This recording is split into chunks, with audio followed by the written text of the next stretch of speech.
progress, because if you think you're worse than everybody else and you're depressed and you just got to hide because you're not worth anything, you're not going to create anything good in the world. And if you think you're better than everyone else, you're going to walk around stepping on people. You're going to make really superficial friends, and your endeavors will inevitably fail because people don't want to be around you.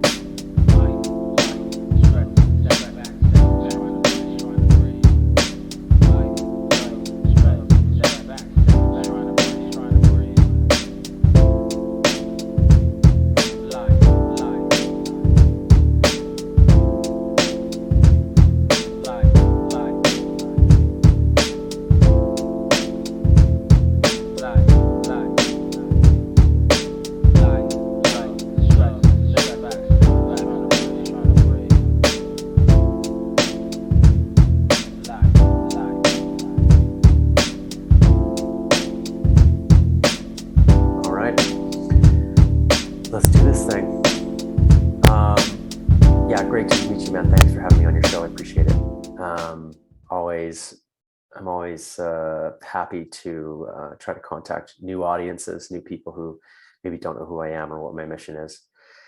My name is Ben Goresky. I have a brand and a podcast and many things called Evolvingman.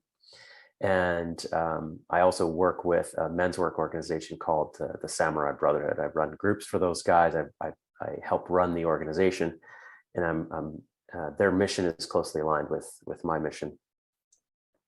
I really want people to find themselves. I want people to find healing, recovery, and learn to thrive despite the cards that they were dealt in their childhood and in their early life.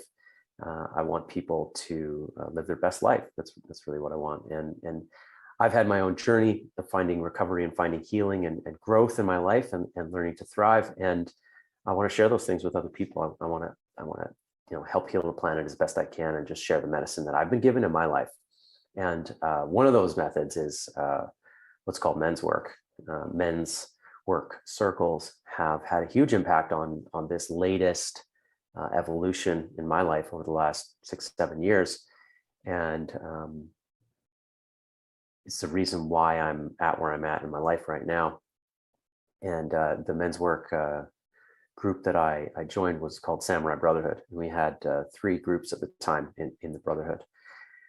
And I became a leader. I learned to understand the work and to teach the work and to facilitate the work and help the organization grow. And we're at 50 squads now. So we've got 500 men, and just expanding the work as wide and as far as we can.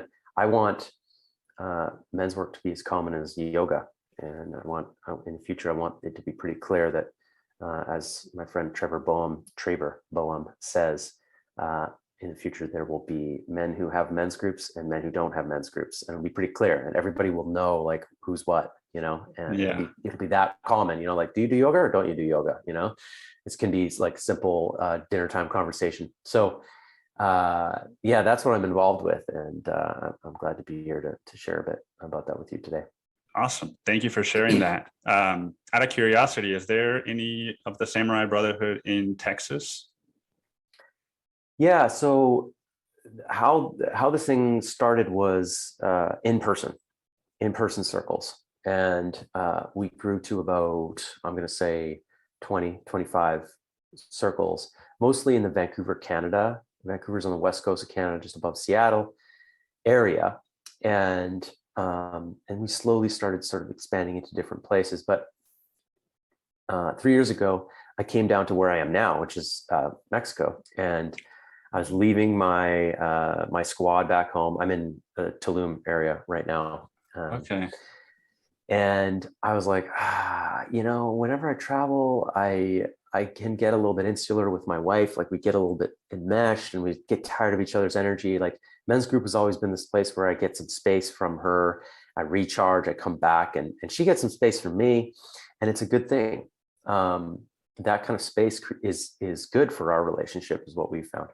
And I was like, I'm not going to get that. So I had some other experiences on Zoom and in like a business mastermind setting. And I was like, I want to try this for men's group. Let's see what we can adapt here to make it work and see if we can get the connection going and that kind of stuff. And so I started up a sample group of 9 guys plus me, and it worked. 6 months later, the guys were like, yo, this is awesome. Let's start another group. And the purpose is to reach guys in other places, but then ideally as an endpoint to have them start groups in their own cities.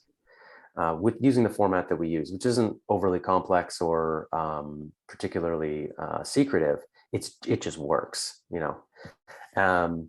So to answer your question, we have members in Texas, but we don't have groups in Texas. So we have 15 online squads now, and growing, actually 16 right now as we speak, and members all over the world. And those guys, some of those guys are fixing to start their own squads soon. And we've had guys do that already. Portland is an area where we're starting to have enough men where like it's about to happen. LA, there's some energy building in LA. So my hope is that 5 years down the road, we've got all these sort of satellite cities that are starting, you know, there's a couple in-person squads there, and they're actually creating more in-person squads and sort of expanding that way. Yeah. Yeah. I've had some minor exposure to what's called the Mankind Project here in the US. Right. And so, it sounds a little bit, as far as the structure of the expanding and all that, is that they're doing a similar thing right now. But how do you, I want to ask you about Tulum, but before that, how does somebody who wants to join a men's group, you know, when you start therapy, it's like, you might not have the best therapist right away. Is there a similar dynamic with a men's group, and what should somebody look for? Yeah, there's a lot wrapped up in there. Therapy is one thing, and men's groups can be therapeutic for sure. The work that we do in men's groups is therapeutic, but it's on a whole, it's not therapy, because it is action focused. It's relationship focused. That's one of the things that I love about the work, is that you know, a lot of men these days, actually the thing they need most is to take action in their lives, because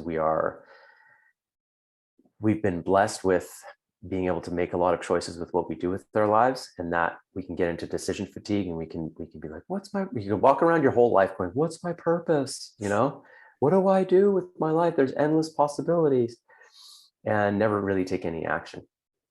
And so I think in good men's groups, and traditionally there is a focus on taking action in your life. What is it that you want to do, and what are you going to do about it? There's also sort of deeper processing that goes on and things like that can be therapeutic, and there's relationship stuff that men work through. But those two things combined is just like magic. So little tangent there, but what does a guy need to look for? I think each organization has its own energy signature, and you can feel that when you go into a Mankind Project group. You can feel the energy signature of what's going on there, and if you like that, join those guys. If it doesn't quite fit for you, go somewhere else. Maybe it's a church men's group, maybe it's Sacred Sons, maybe it's the Man Talks Alliance, maybe it's Every Man. And when you come into a Samurai Brotherhood group, you find that, first of all, you don't get to choose the group that you join. You just get placed in it, right? And usually that's logistical. It's like, this is the time slot that fits for you, or this group is happening near your house and we're going to place you there. But even once you land there, if you don't like that group and you want to go to another group, you don't get to do that. You're stuck with the men that you're stuck with, kind of like you get stuck with family. And all of your judgments and projections of the guys that are going to come up, and your judgments and your projections of the captain, and you know, your issues with authority, they're going to come up with this guy, and you're going to have all kinds of issues with how he's leading. This kind of stuff comes up for almost every man. And in our brotherhood, this is the stuff that you're there to work through on year one, you know. And once you've worked through that, there's another layer of stuff to work through. And we don't have all of that mapped out for each man, because every man's journey is different. But I'm just saying that we've built it in a way where you see the same guys every week consistently, and there's no in and outs. There's no drop-ins, right? So you build a level of intimacy and real connectedness, like real band of brothers energy in order to facilitate that, you got to create some glue that's going to stick it together. And so in our brotherhood, you pay to be a part of it. And the attendance standards are high. If you miss group, you need to explain why you weren't there. You were sick, you were away, there was an emergency, or you have to work. And those things, that structure creates a container that's actually safer for men to drop into. And some of these every organization operates differently in terms of their attendance, whether guys are paying or not. And there's certain rituals and things that guys go through. So it's really about just feeling into what works for you. And actually, where you are, there's a new thing rising up called the Empowered Brotherhood, led by Preston Smiles and some of the other. I had one of the other guys who's involved on my podcast recently, Steph Sifandos. And they're doing these like workouts that are combined with personal growth. And I'm sure they're going to create a next level of something where like guys are not just working out, they're like doing the work together. But if I was in Austin, I'd be involved with those guys because they're in the work in some capacity. Those guys are coaches. And I would just jump on that train. That's awesome. No, I'm actually looking for a group to join because like you mentioned, the groups that I've joined all sort of, they do have these accountability exercises and they do help. But at the end of the day, it's 1 week I'm seeing 6 people on the Zoom. And then the next week it's one guy from last week and 6 new faces. And so there isn't that, the level of accountability that you described, which I feel is definitely something that would help me and anybody my age. Yeah. I want to deviate just a little bit because I don't want to lose track of the Tulum thing. I grew up in Cancun, and one of the things actually, as I was looking at your Instagram, or as I have been, I noticed Tulum being the location for a few of your posts. Mm-hmm. And I thought, oh, maybe he's doing a retreat there or something.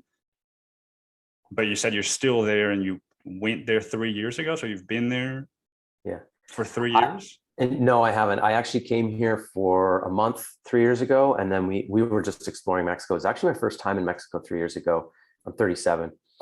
And so we checked out this area. We did some cenote diving, and it was like a live work thing. And then we went over to Baja. We checked out Todos Santos in Baja, and we checked out Mazunte in Oaxaca province. And it's sort of a like live somewhere warm for the winter type of situation.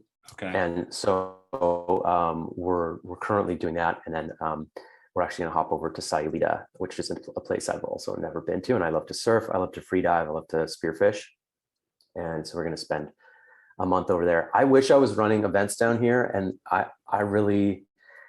love running events. That was something that I was really starting to step into right as COVID hit.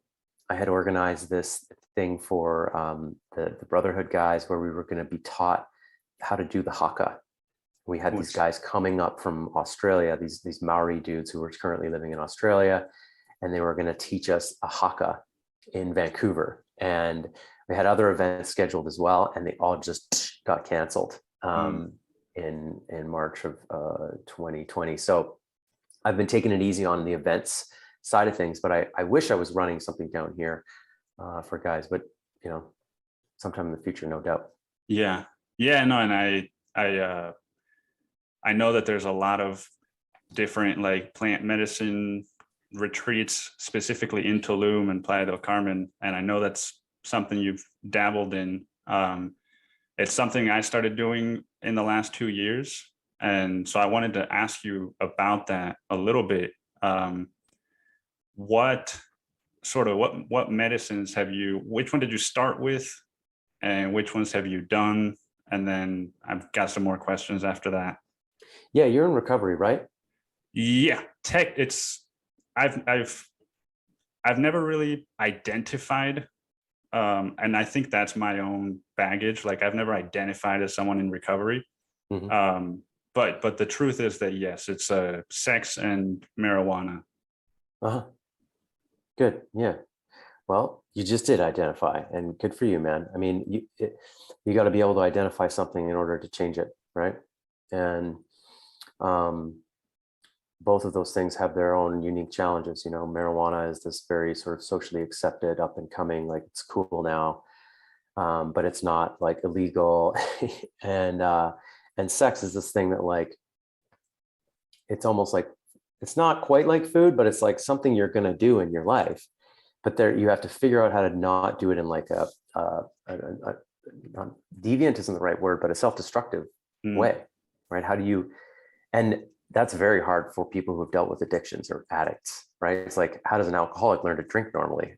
It's like very, very, very difficult. So with what we call a process addiction, there's a lot of work that needs to be done on in the depths of your being so that you can engage sex in whatever way, in a healthy way for yourself, right? So, and how old are you? I just wanted to know that. 26. Yeah. Okay. Yeah. So regarding plant medicines, I went through my own recovery journey as well. And when I was 16 years old, I went to rehab. And at that time, I identified as an addict. I went to AA. I did straight sober, and I did that for 15 years. And I went through lots of my own evolution in that process. Initially just thinking that like all drug use and alcohol use was addictive, and the whole society was in denial. They're all addicted. And I slowly sort of filled out what I think is more of the truth of things. And that yeah, and even just like being in 12-step programs and like guzzling coffee and smoking cigarettes and playing video games like to the max, it was like not considered a relapse, which is sort of this like funny double standard. So I just started to see through my own ideas and poke holes in things and realize that there's like a lot of gray in the world, and that what I have to do is find my own path and what works for me and what doesn't work for me. That's the most important. And in my late 20s, started listening to podcasts like yours and had new ideas coming through, and people talking about psychedelics and how they can create a spiritual connection and transformation and deep insights into your mind. And yeah, I was like, I think I want that. Like, I'm drawn towards that. There's a part of me that's drawn towards that. And is that the part of me that's an addict? Or is that the part of me that's like in recovery and wants to be better? And I spent actually a couple of years thinking that through and talking about it with friends. And basically anybody who was in 12-step programs was like, no, if you do that, it's a relapse. I'm like, yeah, I get why you're saying that, because that's what you've been told. But what is a relapse? A relapse is really like using something to escape. That was my addiction, was escape at its core. Like, I'm going to do this thing to escape my pain in an obvious sense. I think in some way we're always trying to avoid pain, like, oh, I'm hungry, I'm going to eat, but like a little bit more than that. Right. And it just felt right, and I sort of drifted away from 12-step stuff, and I started bringing in people into my life who were pretty balanced and who also had a relationship with psychedelics. So not to deviate too far, basically what happened was I had someone take me on a solo mushroom journey. And once I connected with that medicine and the anxiety came up, and then I started to settle into the, relaxed state of like, oh, this is what this is. I was like, oh, this is actually really safe. And I trust this. And this is actually good for me. I feel like I'm connecting to myself and to the universe and to some other thing. And so all along the way, I've continued to experiment and step into things and then step out of them and find what is my frequency and what's not my frequency. I've never drank alcohol again. I just know it's not my frequency. It's a literal poison, so not my thing. And I only want to put things into my body that raise my consciousness.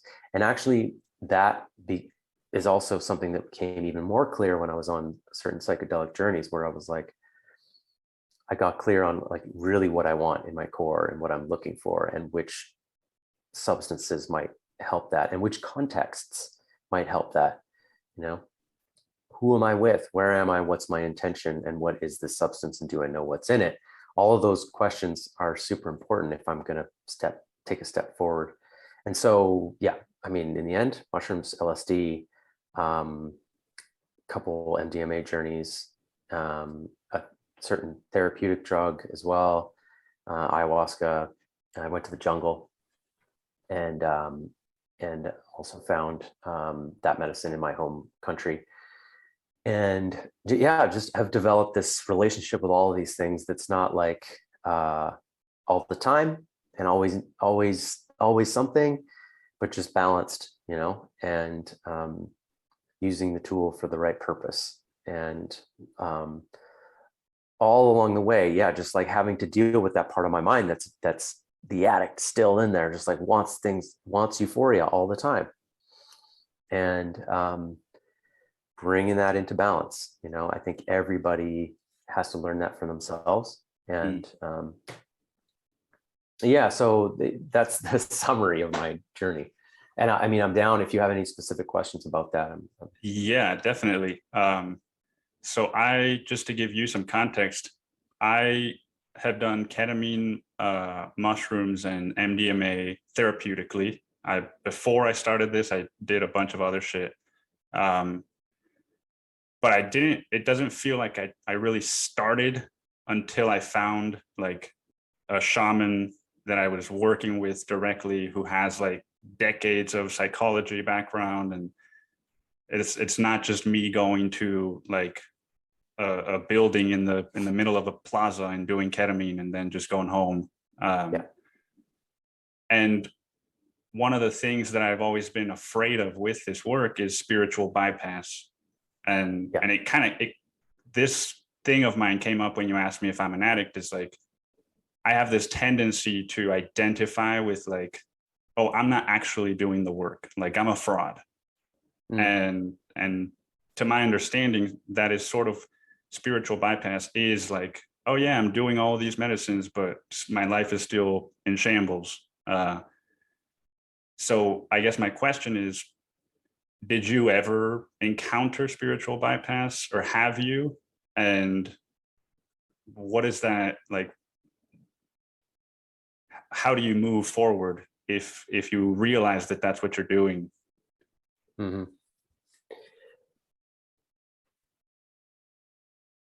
I think spiritual bypassing is just a sophisticated form of arrogance, right? It's like, I'm above this. I don't have this emotion anymore, or I don't deal with this thought pattern anymore.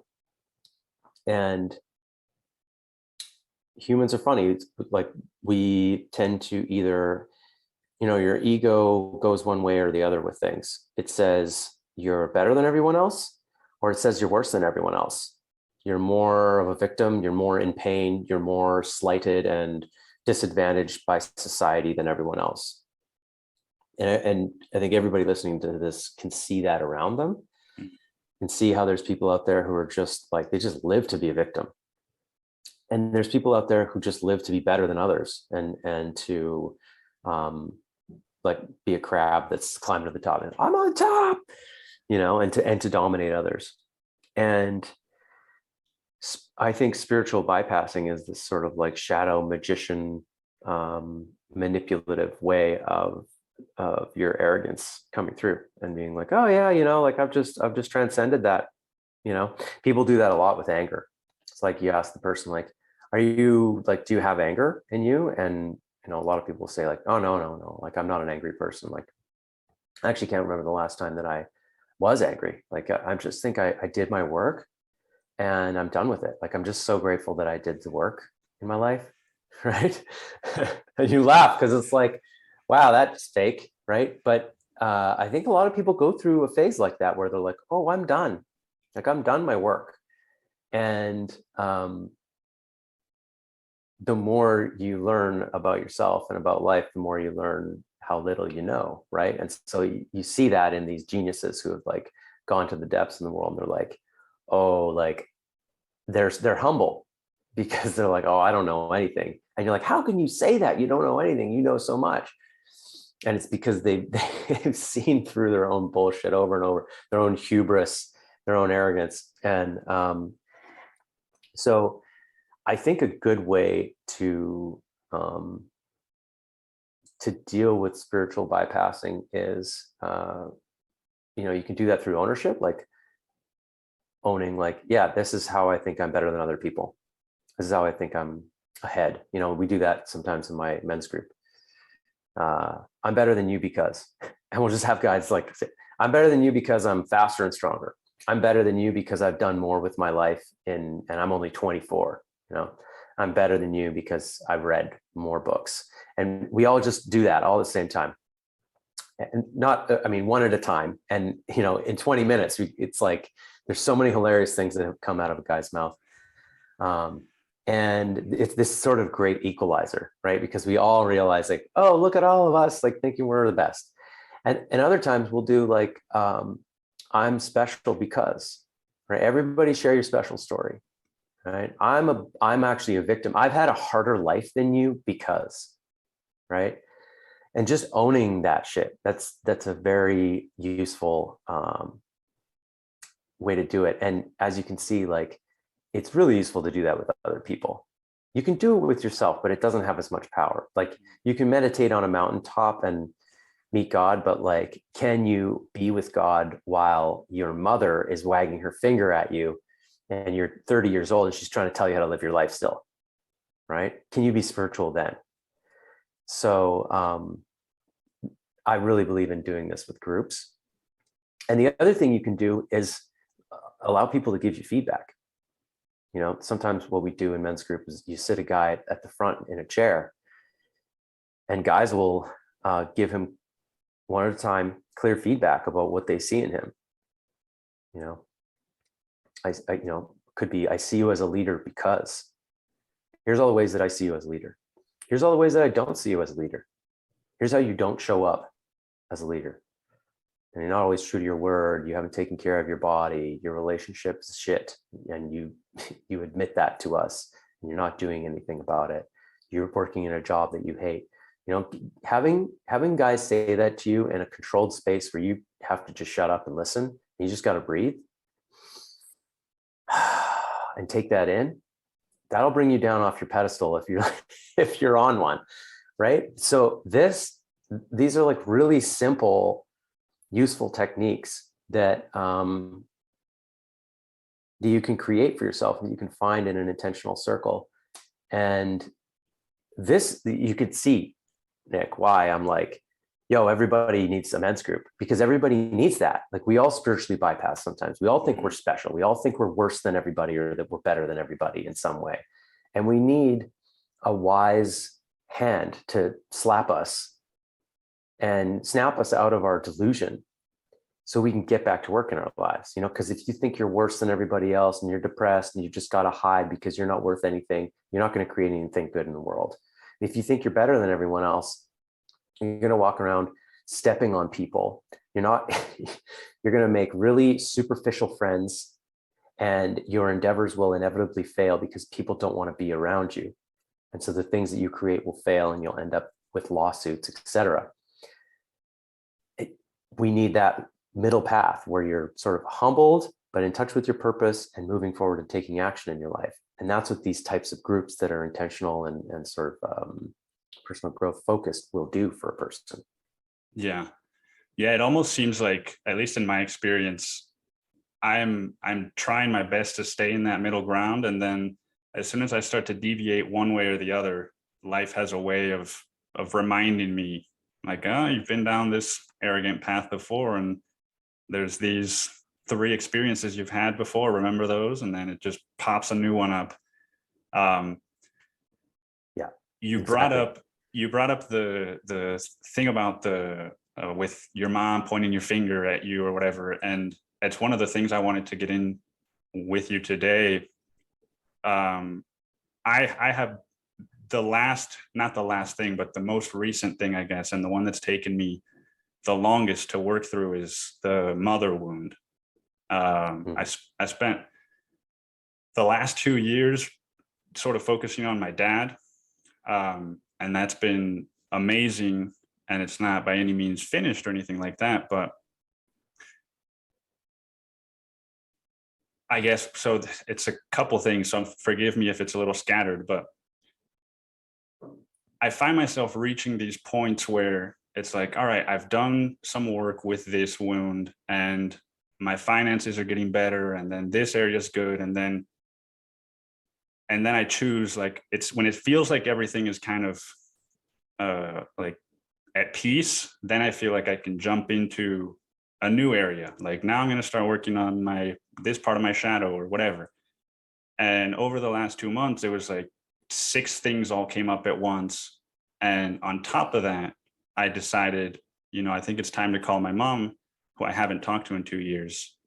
And so before we get into the mother wound, how do you spread your work out? When do you decide, like, oh, now it's time for me to add this to my burner? Yeah, that's a good question. I mean, when you have some degree of control, I think you know when to add something. But life doesn't always work that way.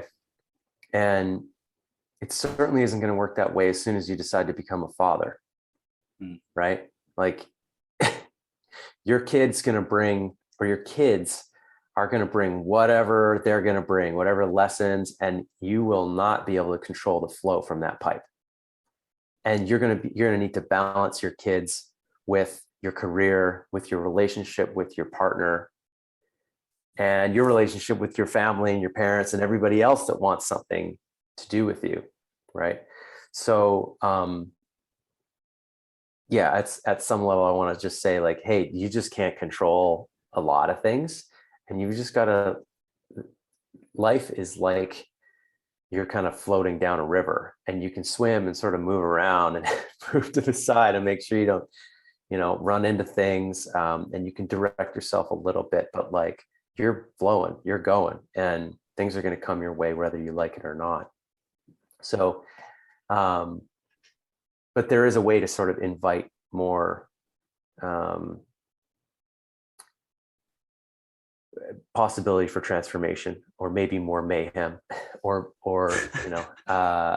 more activity, let's say, in your life. Like, you could go to 5 transformational workshops in 1 year. I have a friend who's doing that right now, and he's doing it because he's like, hey, I'm transferring over from being a financial advisor to a coach, and I'm changing my life rapidly right now. And so here we go. He's going to Joe Dispenza. He's going to the Samurai Brotherhood retreats. He's doing this, he's doing that, working with David Data, and he's just going for it. And he's like, okay, like, this is intense, but I'm actually, right now, I'm within my capacity. And then when he starts to see, like, oh, actually, I might be a little overcommitted, he backs off.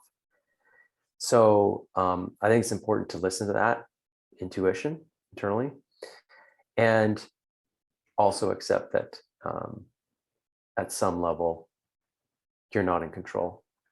So, like, what was it that made you decide to call your mom? Because you knew that was going to bring some stuff up. Yeah, and it was since last year I had been like, all right, I know I need to do this eventually. The plan was never talk to her again. The plan was, I need space to be able to talk to her. Mm-hmm. And I guess the reason I was asking is because it sort of just, like, I spent 2 years telling myself, oh, this is going to be so difficult, we're going to trigger each other, and yada, yada, yada. And then one night I was just making myself dinner, and I was like, you know what, fuck it, I'm just going to email my mom right now and see if she's open to talking. And I did it. And so it's like, there wasn't ever actually a barrier to entry. It was just all probably my ego. And I definitely, when we spoke for like 2 hours, and like, my body was shaking when things got kind of triggering, and then after the call I was beating myself up about, oh, I should have set more boundaries with this, or stood up with this, just like all that shit came back up. And Mm-hmm. it it wasn't like I did remain spiritual in that moment, but afterward I was like, just all the stuff that I guess that's why I wanted to speak with her again, is because I've seen now how that's affecting my romantic relationships. And it's just like, there's no, I can try and work on me as much as I want, but if I don't ever direct energy toward the like relationships on that brought me into this world, then there's only so much I can do. And one of the things that came up, I've been preparing for our conversation for a couple of weeks, and when I talked to my mom, and then I listened to a podcast where you mentioned your 12-year-old daughter. I went and that was the first time I was hearing about it. I think it was the first time you spoke about it. And so when I was, I think 12, we grew up in Mexico, and at age 12, my mom, my brother, and I moved to the Bay Area, and with the option of, if you guys don't like it, you guys can go back and live with your dad. And of course, after a year, that's exactly what we did. And then 8, 9, 10 years later, I start to realize that I've got this resentment of my mom not coming back, or my mom leaving in the first place. Even though we went with her, it's like, it wasn't really about us, right? My parents, my dad had cheated on my mom. Her whole life was kind of falling apart. And so it was something she needed. And when I heard you talking about, you mentioned that you're not actively parenting your daughter, and you can go into that if you'd like, so that listeners aren't just like without context. One of the things that you mentioned was, I couldn't go and start that life and with the woman that you had the kid with. And I guess I'm curious to learn more about what that was like for you, in a sort of hope that it will illuminate some of what might have been going on with my mom at the time, where it's like, yes, this is someone that I love dearly, and I wish that I could do this, but I need to take care of myself first, kind of thing. Yeah. I can go into it on my side, but first I want to just address that, I think sometimes we want to rationalize with our wounding from childhood. And we want to be able to understand it. Now that you have a prefrontal cortex and you can understand the complexity of human life, the idea is like, oh, if you could just understand what your mother was going through, that would heal this sort of childhood thing that went on for you. But those are different parts of the brain. And you were a different person when you were 12. And there is this sort of top-down way that we like to look at the brain, where we think we can just sort of dominate the inner child. And so I would caution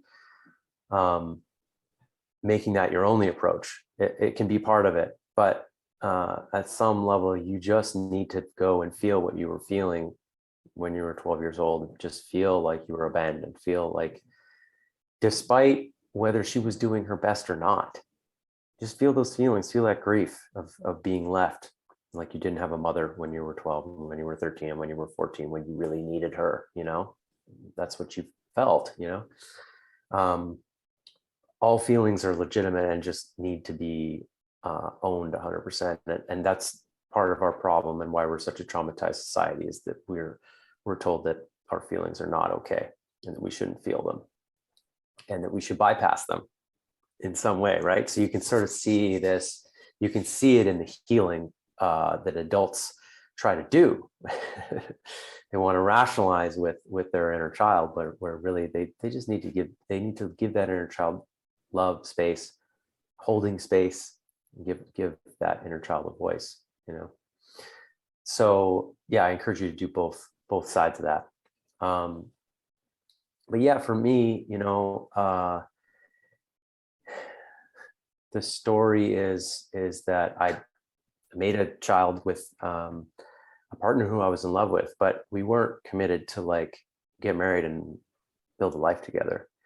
And then we had to make the choice of what to do, and we lived in different countries. And for me at the time in university, not being clear on what I wanted with my life yet, I couldn't make that huge jump and just drop everything and leave my country and go live somewhere else to raise a child, especially when the original agreement was that, no matter what, there would be no judgment of, what I did. And I did not want to enter into a long-term relationship with someone if I wasn't deeply in love with that person and wanting to marry them. And I think a lot of men and a lot of women have faced this situation one way or another. And your mom faced that situation as well, like, do I stay with this man for the kids? Right. And people have these crossroads. And sometimes it happened, like for me, it happened while the child was in utero. And for other people, I know other people where the child was 3 or 4 and they're facing that crossroads. Like, how long can I go self-denying for the sake of the kids? And for some people they wait. Like, I know a friend who's dating a woman and she's unhappily married to a man that they don't have sex. They have teenage children, and she will not leave him, even though their marriage is dead, and she wants to be with my friend, and he wants to be with her because, she just won't do that. Right. And meanwhile, I interviewed friends when I was at this crossroads about, what are the possibilities, and I interviewed one of my best buds at the time, and he said, dude, my whole childhood, I wish my parents would have gotten divorced because they were miserable together. They didn't want to be together. And yeah, I wish they got divorced. And then I talked to another friend whose parents were separated, and he was like, you know what? I love my mom and I love my dad. And when I was with my dad, I had a great time. And when I was with my mom, I had a great time. Like, they just co-parented and they did their best. And I don't feel like I'm wounded by this, So in the end, I was like, man, I need to do the self-honoring thing, even though it may appear selfish to society. Like, no, you should like stick with your responsibilities and do what's right. I was like, doing what's right actually for me is like making sure that I'm happy and that I'm fully invested in something. And so that's how I came to that decision. It was really hard. It was like a real sort of grow up moment. And in talking it out with my parents, who were really, really great at the time for me, they really weren't, they didn't bring a lot of judgmentalism to me. And I'm so grateful for that. My dad was like, listen, like, it's never perfect. This child will probably have resentments that you weren't there. She'll have wounding. And, you have wounding about me, and your brother has wounding about me and how I wasn't there. And I was there. Wow. Like my dad was a doctor. He was away a lot working, but he was a present father. And we still have our wounds with him. And, so I was able to have these conversations with my parents about like, listen, everybody has a wound. We all get wounded with our parents because inevitably it's like never enough. We have this like endless need for endless love. And so we can't run around life trying to prevent wounding everywhere, because it's just going to happen. It's just part of being alive. And so there needs to be a higher purpose to all of our choices. And, I would guess that that's where your mom was choosing from. She was choosing from that higher place. And so, yeah, so there's some bigger context for you. And I think, the summary is like, dude, it's not easy to be a human. It's not easy to live this life. And we're all faced with hard decisions. And, when we're 17, 18 years old, we think that the world's really binary and that like there's good guys and there's bad guys. We watched all these movies where it's like pretty clear, good guy, bad guy. And like there's good people in the world and there's bad people in the world. And when I was in university, I really felt that too. I was like watching movies that were illuminating certain sort of conspiracy theory movies, and I watched Zeitgeist, and I was like, okay, these people are bad and these people are good, and we should just like I really believed in communism. Like we just need to mix all the money and everybody has the same everything. And then we won't hate each other because we need to get rid of hate, you know? And now I realize like, oh, the world's way more complicated and complex and it's not that simple, you know? It's not that simple. So yeah, I hope that sort of helps. Absolutely. Yeah. I appreciate you sharing about that. And what's it like? I mean, I'm sure that when people did judge you for this, and probably there's people that still do, what, like, when you must get triggered at some point, and I have a hard time sometimes not feeling like if I'm triggered, then that means that I'm doing something wrong, or like then I haven't done enough work, or there's a lot of this like beating myself up about just having normal reactions, I guess. Yeah, so true, isn't it? Hey, like I think what's underneath that is this assumption that like you're going to get to an end point in your life where nothing can phase you anymore, right? It in some ways it also is intertwined with the spiritual bypassing, you know, that like one day you're going to be so healed that your parents will never trigger you, and that your romantic partner will never trigger you. And my message is that I'm pretty sure in my life that's never going to happen. And your work is not to be done between 22 and 25 and then you're done and you can go live your life. Your work is your entire life. I will always be triggered by my wife in some way. I'm pretty sure, you know, and same goes for my parents. No matter how much work I do, I'm getting much better at not reacting intensely to my triggers, and being able to sort of step back from them and see them for what they are from time to time. But they still occur, and it's part of life, you know. And my work sometimes is to lean into that. And you know, if someone is coming at me with judgment, if it's a safe scenario for me to do so, I actually can take that and be like, oh yeah, that stings a little because I do feel like I'm a bad father. I do feel like I'm not showing up like I should, and that really hurts, you know. And maybe I'll just do that work internally because the person that I'm with is not a safe person and they're just trying to hurt me. Or maybe they are a safe person, and I am safe to say like, yeah, you know what, that hits home, that hurts, because there's a part of me that believes you, and like I do feel like a failure, you know. That'll dismantle somebody's attack pretty quickly, you know, usually if they have any compassion in their bones, any empathy in their bones. So yeah, there's many ways to deal with it, but there's other times where you can just be like, oh, I'm going to take that, I'm going to shelf that for later, I'm going to look at that tomorrow morning when I'm not around this particular situation anymore, and I'm going to look at that, with my men's group.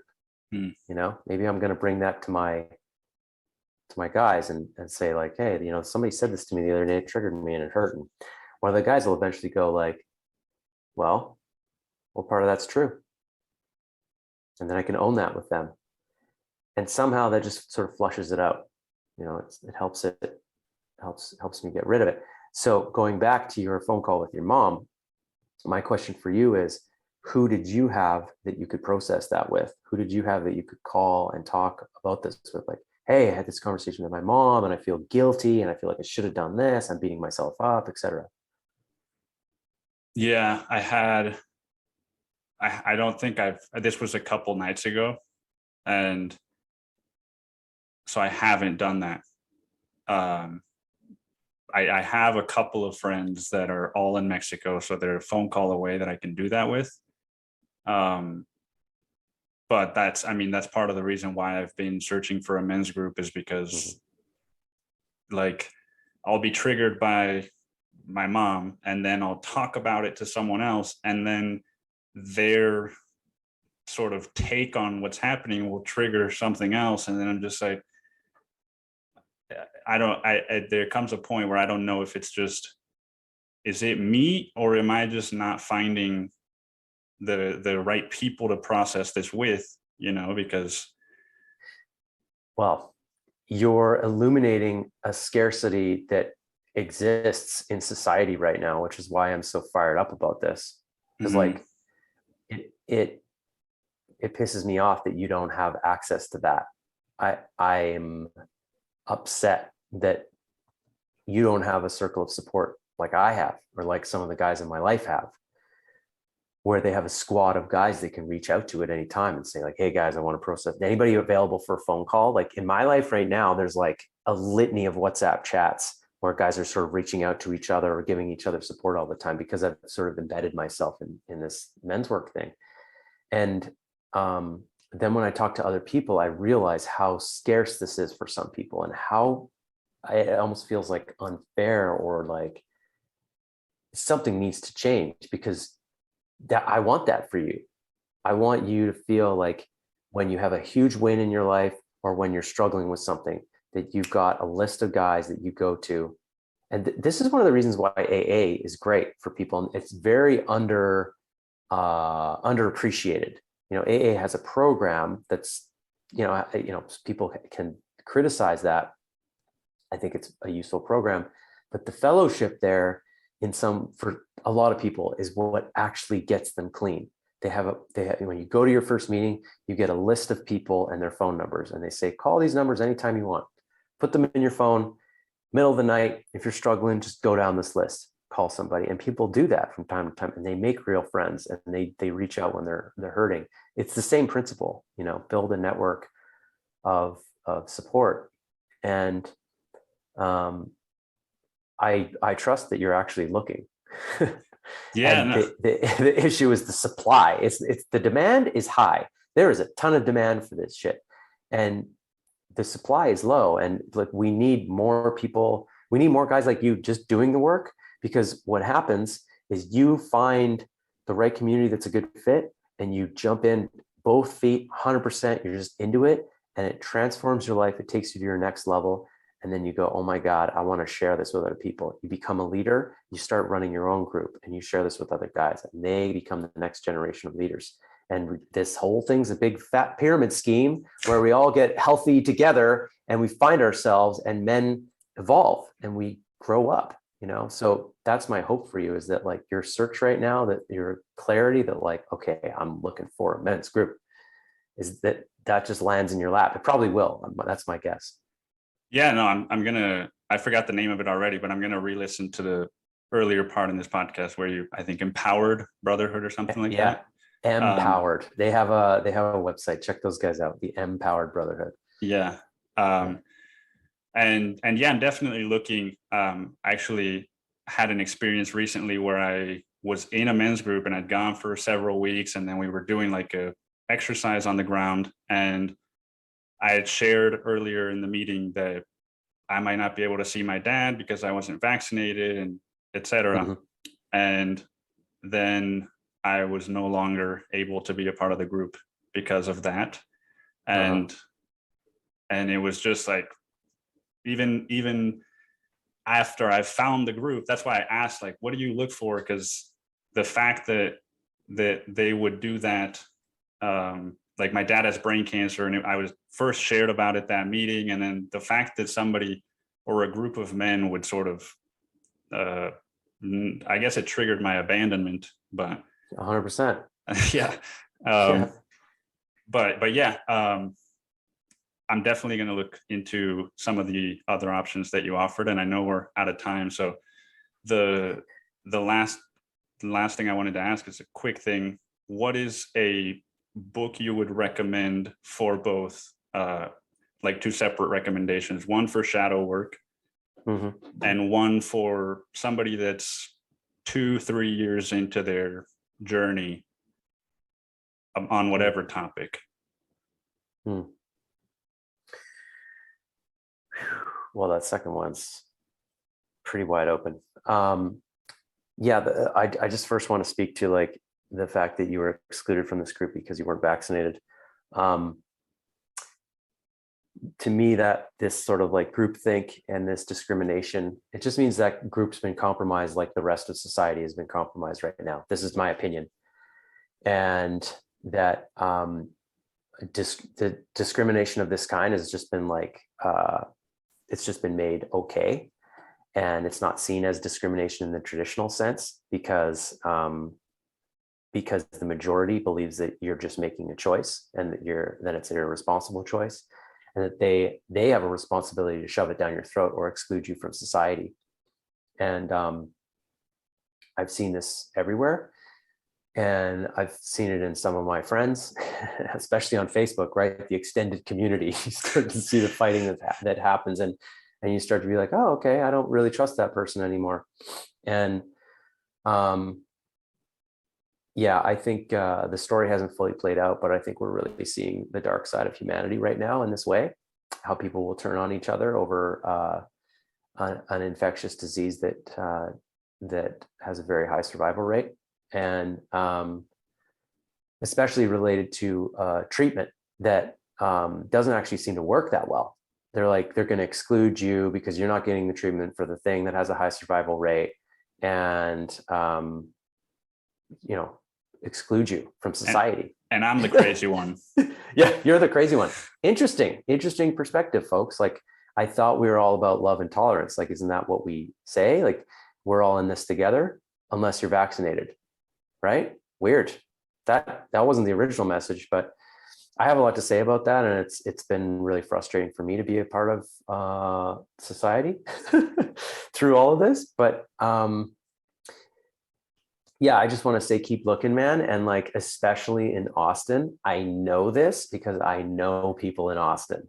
I know the influencers in Austin, and a lot of them think like you do and like I do, and they're non-discriminatory, and they're pro-love, and they're yeah. So just keep moving forward, and don't let these kicks in the nuts keep you down, because there are more people who think like you and I do than you think, and then the majority thinks. The majority thinks that like they're everybody, and that you're like the last guy on earth who's not vaccinated, and it's not true. There's a lot of people hiding. There's a lot of people who just don't want to speak up right now because of what you experienced. And I can guarantee there's a lot of people lying about being vaccinated, right? Yeah. Sorry, folks. Like, y'all think you're all vaccinated in that group. Guarantee there's a few guys in there who are lying about it, because I mean, look at where we are. You can't be honest right now. Otherwise you become a minority, excluded minority. So I've got your back, and I appreciate you sharing your experience. I appreciate that. I was like, not because of anything I've seen about you, but just because of the situation. I was like, should I bring this up? Is he fucking gonna feel the same way about it? It's scary. I know.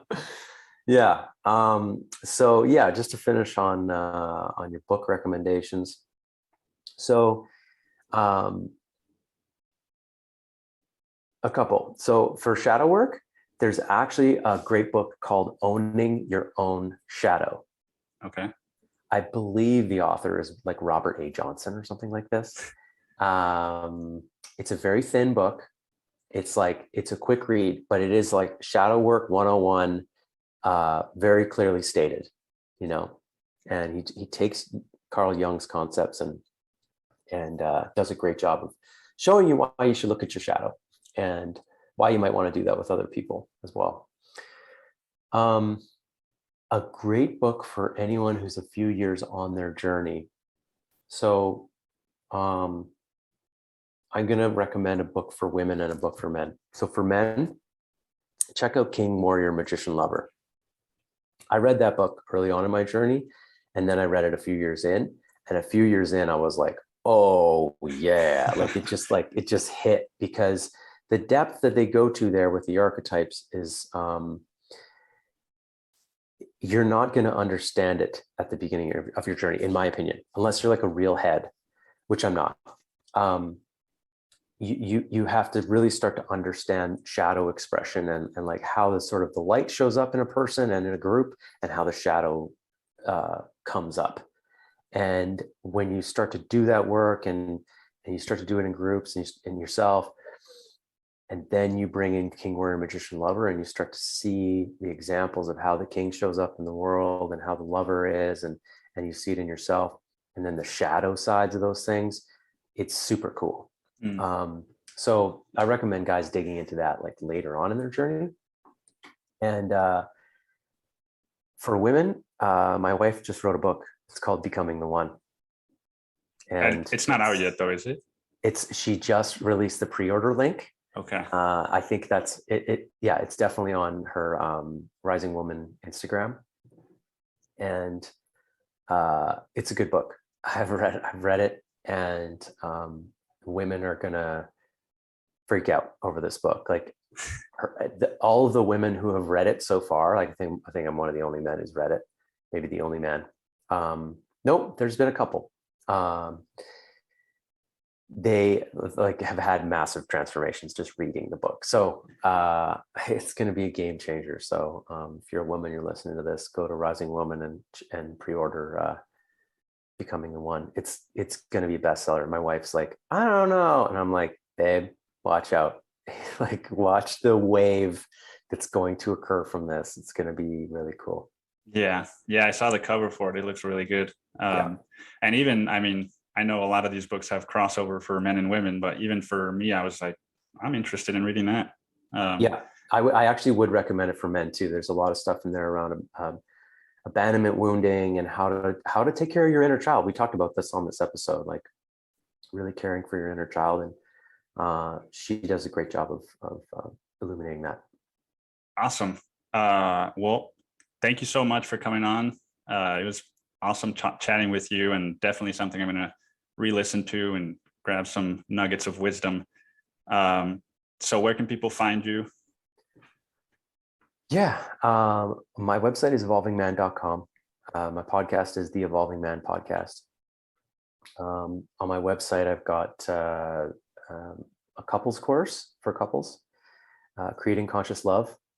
I've got a men's work course for guys who want to understand more about what men's work is. It's a video course. It's kind of like 6 or 7 coaching sessions with me for the cost of one.